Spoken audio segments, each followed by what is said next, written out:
이 새벽에 주 앞에 나오신 분들을 진심으로 환영합니다. 찬송가 301장 찬양 드리겠습니다.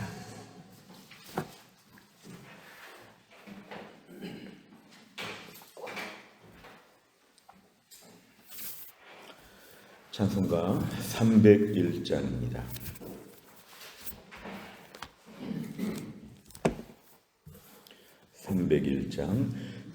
지금까지 지내온 것 주의 크신 은혜라.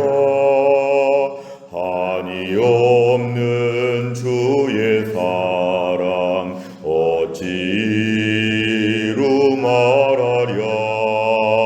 찬하게나 주의 손이 항상 살펴주시고 모든 일을 주 안에서 형통하게 하시네. 몸도 맘도 연약하나 세임받아 살았네. 물 붓듯이 부으시는 주의 은혜 족하다. 사랑 없는 거리에나 험한 산길 헤맬 때 주의 손을 굳게 잡고 찬송하며 가리라. 주님 다시 배올 날이 날로 다가와. 무거운 짐 주께 맡겨 벗을 날도 멀잖네. 나를 위해 예비하신 고향 집에 돌아가 아버지의 품 안에서 영원토록 살리라. 아멘. 하나님 말씀은 창세기 44장 14절부터 22절까지입니다. 창세기 44장 14절부터 22절입니다.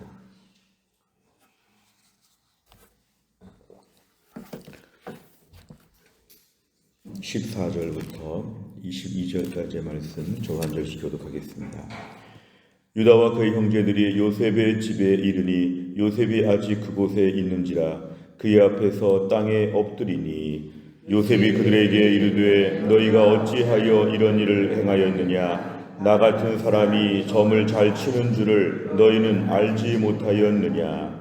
유다가 말하되 우리가 내 주께 무슨 말을 하오리이까. 무슨 설명을 하오리이까. 우리가 어떻게 우리의 정직함을 나타내리이까. 하나님이 종들의 죄악을 찾아내셨으니 우리와 이 잔이 발견된 자가 다 내 주의 노예가 되겠나이다. 요셉이 이르되 내가 결코 그리하지 아니하리라. 잔이 그 손에서 발견된 자만 내 종이 되고 너희는 평안히 너희 아버지께로 도로 올라갈 것이니라. 유다가 그에게 가까이 가서 이르되 내 주여 원하건대 당신의 종에게 내 주의 귀에 한 말씀을 아뢰게 하소서. 주의 종에게 노하지 마소서. 주는 바로와 같으심이니이다. 이전에 내 주께서 종들에게 물으시되 너희는 아버지가 있느냐 아우가 있느냐 하시기에 우리가 내 주께 아뢰되 우리에게 아버지가 있으니 노인이요 또 그가 노년에 얻은 아들 청년이 있으니 그의 형은 죽고 그의 어머니가 남긴 것은 그뿐이므로 그의 아버지가 그를 사랑하나이다 하였더니 주께서 또 종들에게 이르시되 그를 내게로 데리고 내려와서 내가 그를 보게 하라 하시기로 같이 읽습니다. 우리가 내 주께 말씀드리기를 그 아이는 그의 아버지를 떠나지 못할지니 떠나면 그의 아버지가 죽겠나이다. 아멘. 오늘 본문의 말씀에 창세기 44장은 마치 좋은 결말을 이루기 직전에 위기 상황 같은 오늘 그런 내용이 44장에 지금 등장하고 있습니다. 요셉이 지금 자기 형들을 테스트하고 있는 그런 내용인데요. 14절에 보니까 이제 베냐민의 자루에서 은잔이 발견되었을 때에 모든 형제들이 지금 다 요셉의 집에 함께 오게 되었습니다. 엄밀하게 말하면 베냐민만 잡혀오는 것이고 나머지는 갈 수 있었는데 불구하고 나머지 형들이 지금 다 따라왔다는 것은 자발적으로 따라왔다는 게 특별합니다. 14절에 보니까 유다와 그의 형제들이 요셉의 집에 이르렀다는 것은 이제 은잔을 훔쳤다는 이유로 이제 붙잡혀 오게 되었고 또 따라오게 되었습니다. 자, 모든 형들이 다시 한번 요셉의 앞에서 땅에 엎드렸을 때 15절에 보니까 요셉이 이렇게 얘기합니다. 너희가 어찌하여 이런 일을 행하느냐? 나 같은 사람이 점을 잘 친다. 이것은 좀 관용어적인 것인데요. 점을 잘 친다는 것은 너희 행동들을 다 안다는 것입니다.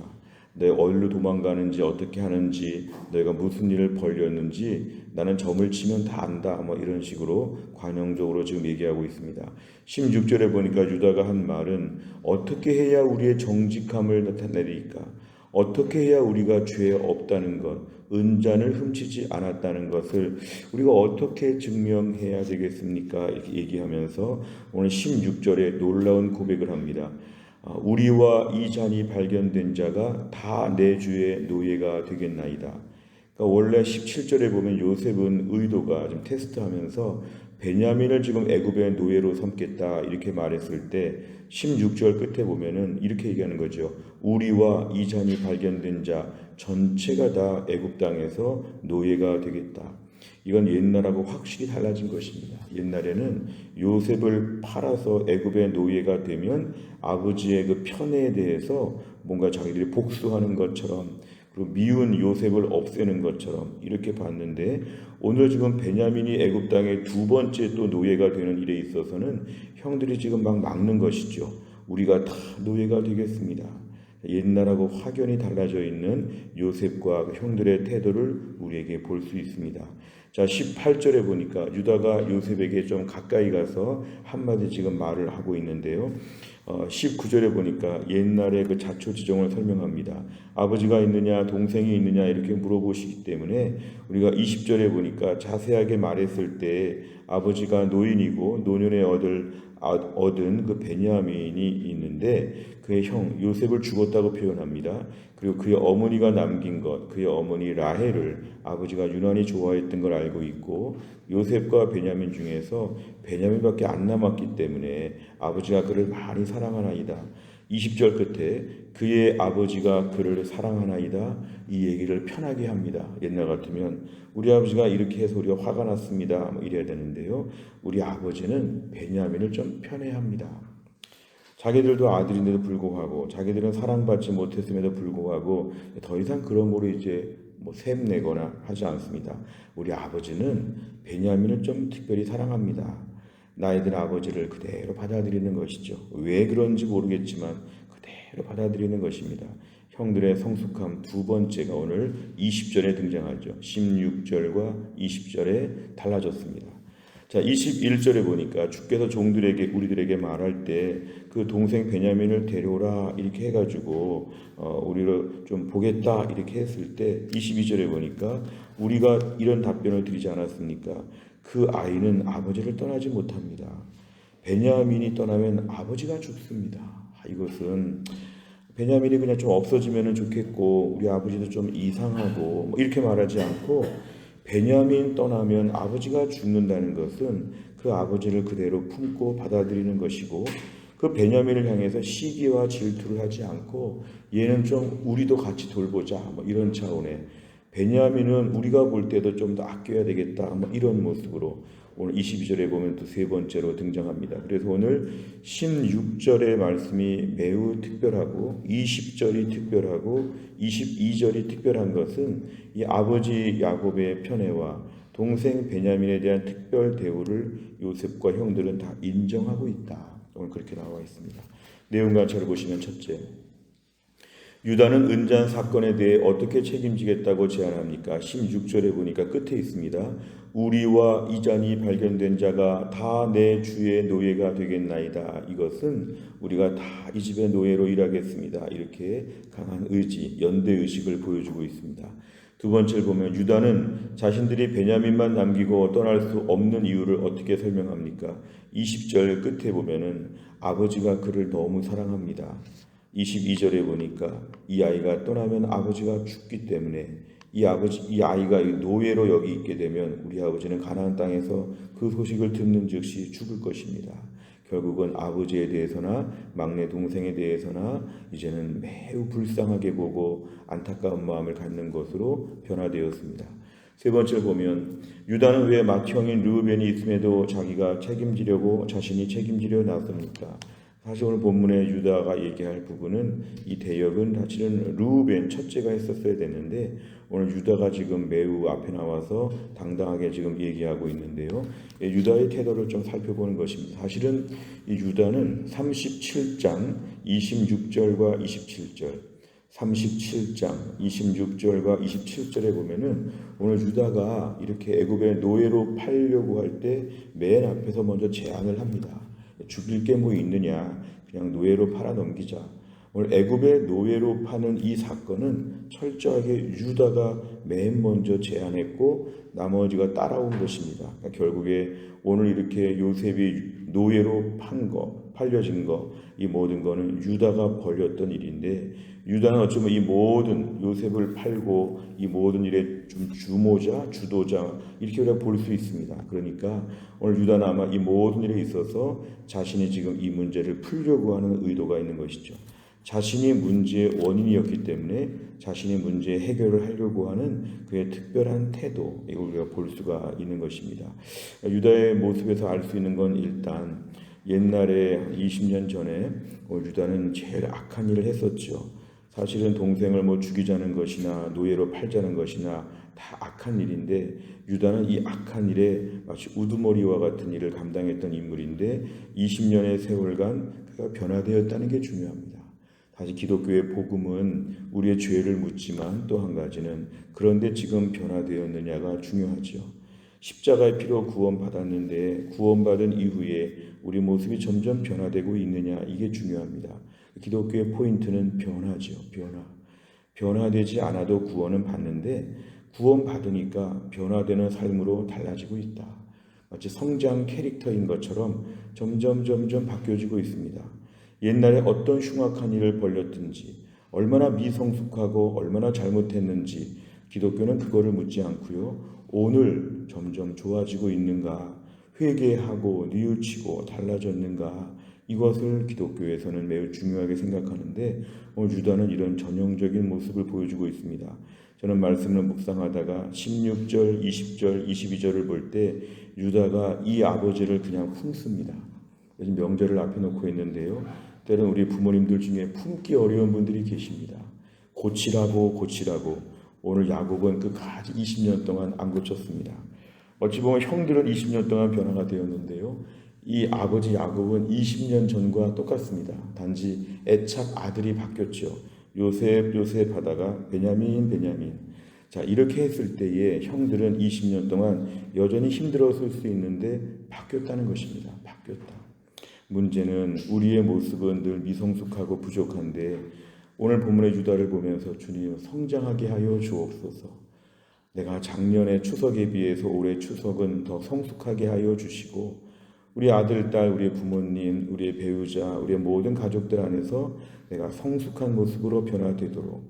옛날에 잘못할 수 있었습니다. 그러나 하나님 물어보실 때 그때의 죄가 아니라 오늘은 그 모습에서 어떻게 성장하고 있는가, 이게 참 중요한 것이죠.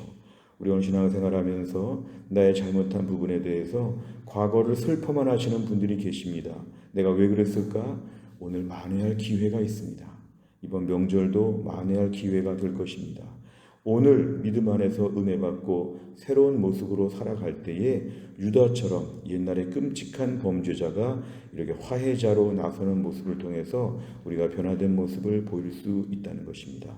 네 번째를 보면 과거 자신이 요셉을 팔자고 제안했던 죄를 직면하고 베냐민을 책임지려는 유다의 모습에서 무엇을 느낍니까? 우선 우리가 오늘 유다처럼 날마다 우리 죄악에 대하여 돌아보고 회개하고 변화되는 모습을 가지고 있는가? 매일매일 우리의 죄에 대해서 돌아볼 게 많습니다. 저는 목사이지만 매일매일 회개할 게 참 많습니다. 지나가 보면 그렇게 어리석고 그렇게 부끄럽고 왜 그랬을까 할 정도로 우리 인생의 실존은 매일매일 죄의 기록을 또 남기고 있습니다. 최악의 경우는 뭐냐 하면 회개가 없는 것입니다. 회개가 없는 것입니다. 그때 팔만 했다. 그때 요셉을 애굽의 노예로 넘길만 했다. 이런 식으로 말하면 이제 소망이 없습니다. 하나님 잘못했습니다. 잘못했습니다. 그때 잘못했는데 오늘 그것을 제가 메꾸기 위해서 더 온전한 모습으로 살겠습니다. 오늘이 새로운 출발점이 될 수 있는 것이 기도 제목입니다. 다섯 번째를 보면 최근 내가 외면하거나 회피했던 죄는 무엇입니까? 과거의 죄를 직면하고 책임을 다하기 위해 오늘 무엇을 실천하겠습니까? 오늘도 하나님께 가만히 기도하는 중에 최근 며칠 동안의 일 중에서 잘못한 일, 하나님께 사람들 앞에 후회스러울 만한 일들을 놓고 이 아침에 회개하시길 바랍니다. 그리고 오늘 아침에 내가 온전하게 변화되어서 유다처럼 다른 모습으로 오늘 오히려 더 달라진 모습을 보이게 하여 주옵소서. 특별히 명절을 앞에 놓고 우리가 계속 기도하고 있는데요. 우리 가족들 앞에서 더 성숙한 모습으로 옛날 유다가 아니라 지금의 유다로 변화되는 그런 성숙한 모습 우리에게 꼭 필요한 그런 말씀입니다. 오늘 말씀을 통해서 우리 모두가 과거의 모든 잘못을 회개하고 오늘 성장한 모습, 성숙한 모습으로 또한 나를 감당할 수 있기를 주의 이름으로 축원합니다. 기도하겠습니다. 하나님 아버지 감사합니다. 오늘도 하나님께서 우리를 이 새벽에 깨워주시어 하나님 앞에 나와 말씀 붙잡고 기도하고 찬양하며 또 한 날 예배할 수 있도록 저희들을 붙잡아 주신 것을 감사합니다. 오늘의 본문의 말씀을 보면 유다가 20년 전에 동생 요셉을 애굽의 노예로 팔아 넘길 때 혼자 가장 주동자와 같은 역할을 했던 사람인데 오늘 본문에서는 이 베냐민 막내 동생을 향해서 구해 주려고 하고 자신이 다 노예가 되겠다고 하면서 달라진 성숙한 모습을 보였습니다. 하나님 아버지, 오늘도 우리가 과거의 유다처럼 얼마나 주 앞에 부족하고 사람들 앞에 잘못한 일들이 많은지 우리 인생의 후회스러운 날들이 얼마나 많았는지 모릅니다. 그러나 오늘 변화된 유다처럼 우리 인생이 변화되게 하여 주옵소서. 옛날의 죄악과 잘못한 것들을 용서하여 주시고 특별히 가족관계 앞에서 특별히 명절 앞두고 저희가 하나의 성숙한 모습으로 우리가 모든 사람들을 대할 수 있도록 하나님이 함께하여 주시기를 원합니다. 너무너무 지은 죄가 많이 있으나 매일매일 우리의 두루마기를 빨게 하여 주시고 깨끗하고 정결한 심령으로 하나님 보실 때 가장 좋은 모습으로 오늘 하루를 살아낼 수 있도록 하나님이 함께하여 주옵소서. 내일 이후에 추석 명절 연휴가 기간이 시작이 되는데 하나님 주의 백성들을 붙잡으시고 보호하셔서 오가는 길들을 안전하게 하여 주시고 가는 집마다 우리의 모든 가족들을 만날 때마다 큰 기쁨과 은혜가 넘치게 하여 주시고 저희가 성령 충만하여 믿음으로 잘 섬기게 하여 주옵소서. 돌아오는 토요비전 새벽 예배나 또한 돌아오는 주일 해성 한가족 주일 연합 예배에도 하나님의 은혜를 베푸사 우리 교회 안에 큰 영광스러운 예배를 올려드릴 수 있도록 하나님이 함께하여 주옵소서. 하나님, 오늘도 하나님이 함께하여 주시어 한날의 일정을 주님께 의탁하오며 예수님의 이름으로 기도하옵나이다. 아멘. 매주 목요일마다 기도하는 제목은 백대기도 제목 지역사회와 다음 세대를 위해 기도합니다. 57번부터 70번까지 오늘 기도해 주시기를 바랍니다. 주기도문 하겠습니다. 하늘에 계신 우리 아버지여, 이름이 거룩히 여김을 받으시오며 나라의 임하옵시며 뜻이 하늘에서 이룬 것 같이 땅에서도 이루어지이다. 오늘날 우리에게 일용할 양식을 주옵시고 우리가 우리에게 죄 지은 자를 사하여 준 것 같이 우리 죄를 사하여 주옵시고 우리를 시험에 들게 하지 마옵시고 다만 악에서 구하옵소서. 대개 나라와 권세와 영광이 아버지께 영원히 있사옵나이다. 아멘.